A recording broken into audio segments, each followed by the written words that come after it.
We are now recording. Alrighty, so we're gonna get out the truck.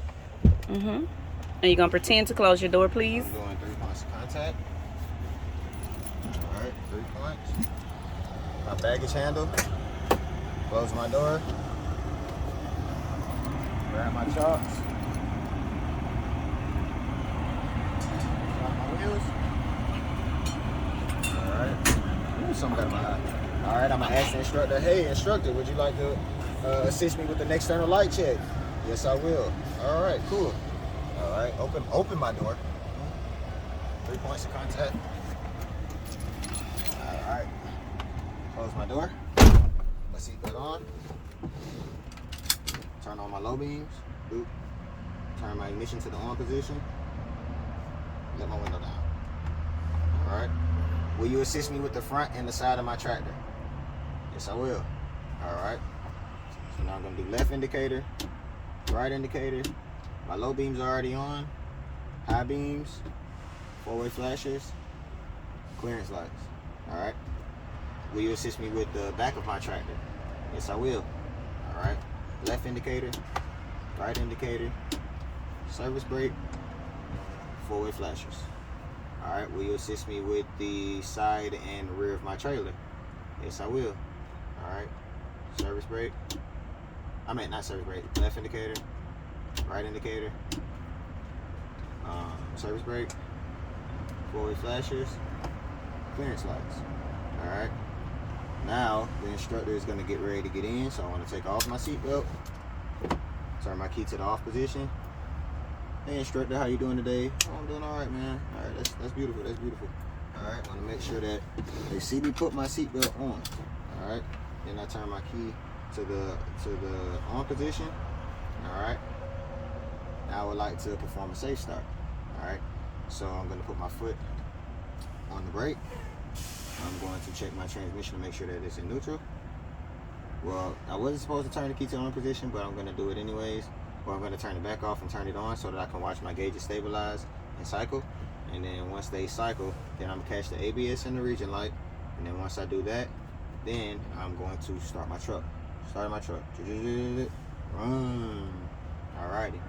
Put off the brake. Alright. So after that, after safe start, I would like to do my safety equipment. Alright. So my safety equipment is basically just a run through of everything that you need to make sure that you have a safe trip. Okay?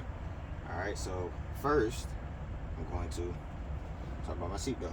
Alright, so my seatbelt, securely mounted, not cut, torn, or frayed. Then I'm going to talk about my seatbelt mount. Seatbelt mount, securely mounted, not bent, broken, cracked, or damaged, all bolts present and tight. Alright, now I'm going to check my latches to make sure that they work.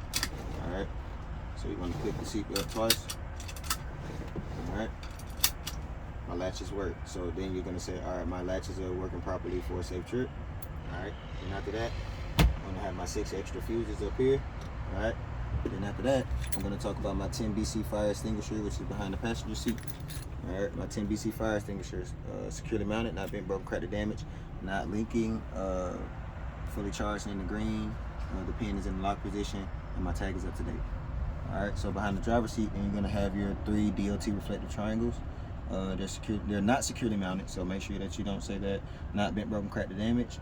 They're clean, red and amber in color. So once you talk about those, then you're gonna talk about your floor. All right. So I kind of like to go from boom, boom, boom, boom. It's like a triangle. All right. Then I talk about my floor. My floor is clean and free of any debris for. My floor is clean and free of any debris for a safe trip. All right. So then after that, I will talk about my 6 mirrors. Okay, my 6 mirrors, you're gonna point them out. 1, 2, 3, 4, 5, 6. All right, they are securely mounted, not bent, broken, cracked, or damaged, clean and free of any illegal stickers, and they're adjusted to my view. All right, so then after that, you're gonna talk about the mirror mounts.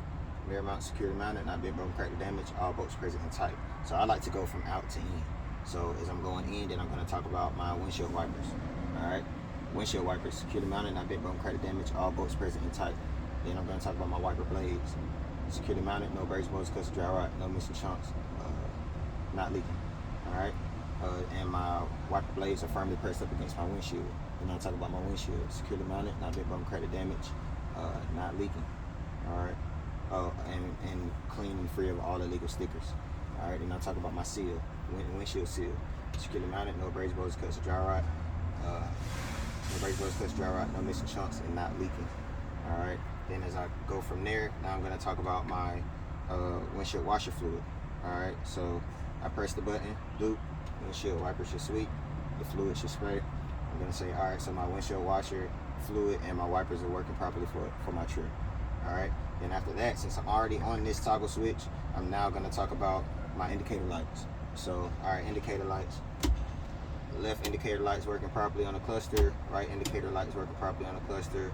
My high beams are working properly on the cluster.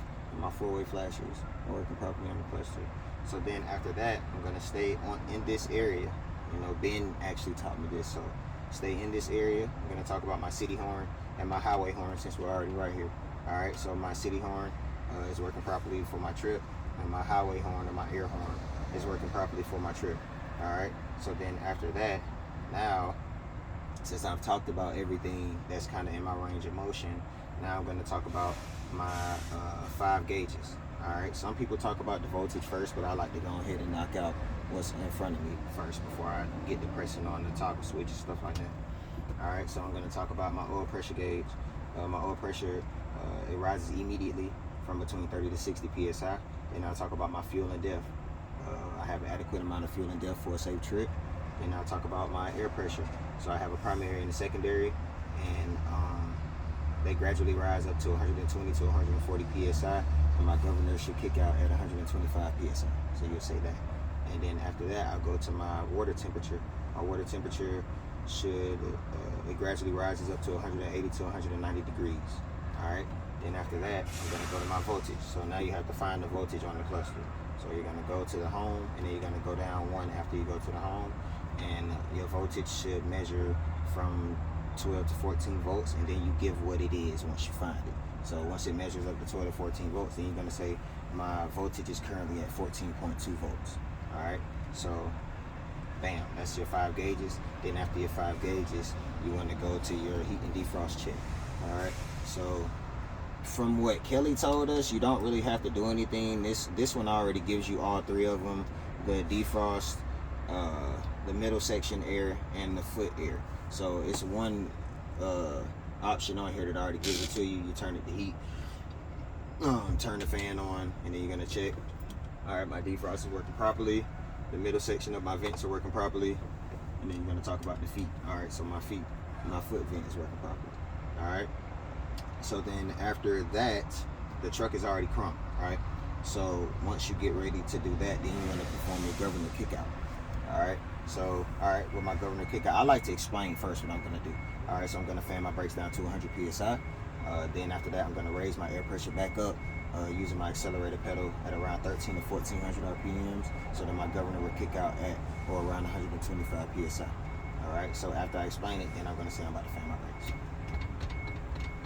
Alright, so the air pressure is now dropped to around 100 psi, and now I would like to hit my accelerator pedal to 13 to 1400 RPMs to raise it back up to 125 psi so that my governor can kick out. Alright, raising air pressure back up. Choo! Alright, so my governor kicked out at 125 psi. That's it for the governor kick out.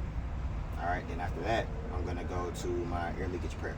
So air leakage prep, you want to make sure that your foot is off the brake. Well, you want to make sure that your foot is in front of the brake. You're going to turn your truck off, because the truck is only on when you're building air pressure. So that's the easiest way I can remember it.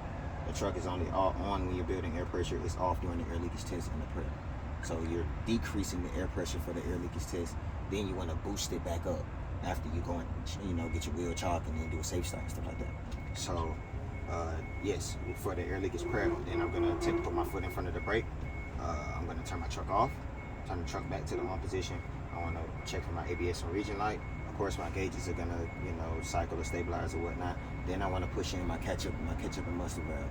So you're gonna push both valves in, and then after that, you want to make sure that all your gauges stop, especially the air pressure gauge. That's air leakage prep right there. Boom. And then after that, you have the actual air leakage test. So remember, the truck is still off. So after that, you're gonna say, hey, I shouldn't lose no more than 4 psi of air pressure in a minute. Would you time me? They're gonna say yes. By doing that, I'm only going to press on the brake. So then they're gonna time you forever how long. It's not probably gonna be a minute. It's probably gonna be like 10, 15 seconds. All right. Then they're gonna tell you to stop.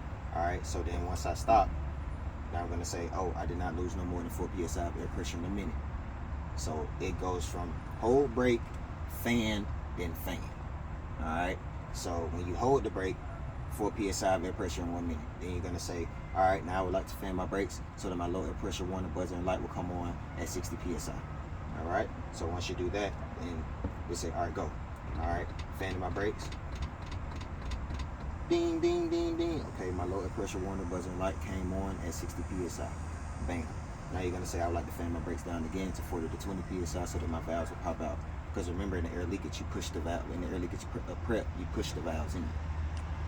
You feel me? So now that the valves won't kick out if you didn't do the air pressure prep. You feel me? So a lot of people they get that mixed up. You have to push them in for that last rule of thumb to now happen. You know, so when so now you're gonna say, all right, I would like to fan my brakes down to 40 to 20 psi so that my valves will pop out. And say, okay, all right, now I'm gonna fan my brakes. Fanning my brakes. Now it went from 60, now it's going down to 40. You know, once it gets down right there, now the valves will kick out. Click. You know, so once that happens, then after that, you're gonna say my valves kicked out at 40 to 20 psi. That's air leakage right there. Just that simple. All right. Now, after that, this is where a lot of people get it mixed up. Since now the air pressure is down to like 40 to 20 now, so you damn near don't have no brakes. You know what I'm saying? That's why you got the wheel chalk back there. All right. Now you're gonna say, all right, Mr. Examiner, I would like to go and retrieve my chalk. This is where people get it wrong. All right. You want to take off your seatbelt? You feel me? Take the key out. So turn the key from the on position to the off position. Take the key out. Put it in your pocket. Get out the truck. All right. 3 points of contact. Baggage handle. Close your door.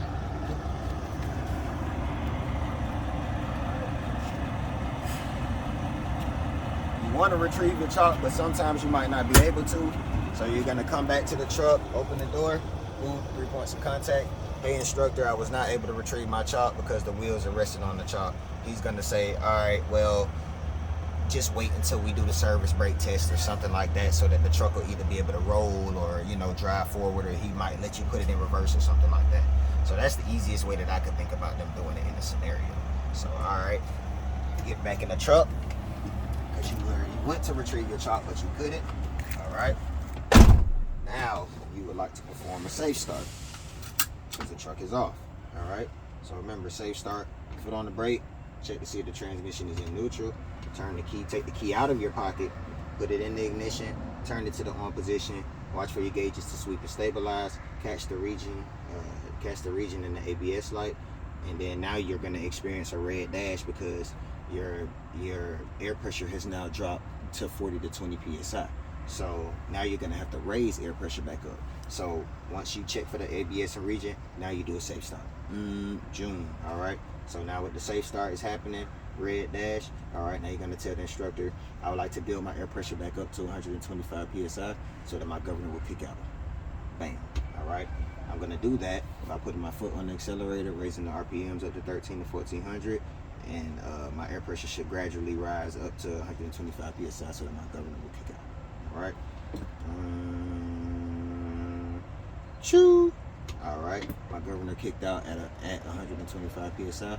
Now I would like to perform my tractor tug test. All right. All right. So tractor tug test. All right. You are going to put your foot on the brake. All right. Push in the catch-up valve. All right.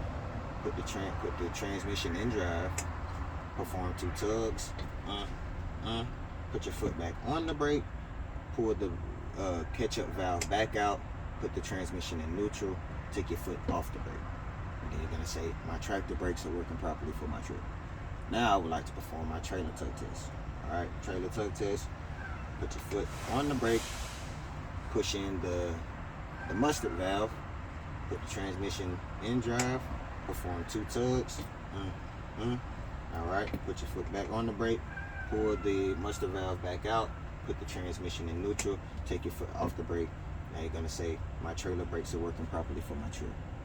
All right, now I would like to perform my service brake test. All right, service brake test. Put your foot on the brake. Now they might have you remove the chocks. You know what I'm saying? But they might either have you remove the chocks by putting the truck in reverse or whatever, who knows, you know, or they might just, from what I've been told. All right, so long story short, with the service brake test, all right, service brake, put your foot on the brake, push both valves in, hover your hands over the steering wheel. The steering wheel should not move left or right. Put the transmission in drive up to 3 to 5 miles per hour until they tell you to stop. Hit the brake. All right, pull both valves back out, put the transmission in neutral, take your foot off the brake. Then you're going to say my steering wheel did not move left or right. That would indicate a steering or brake issue. In cab. That's it. That's it.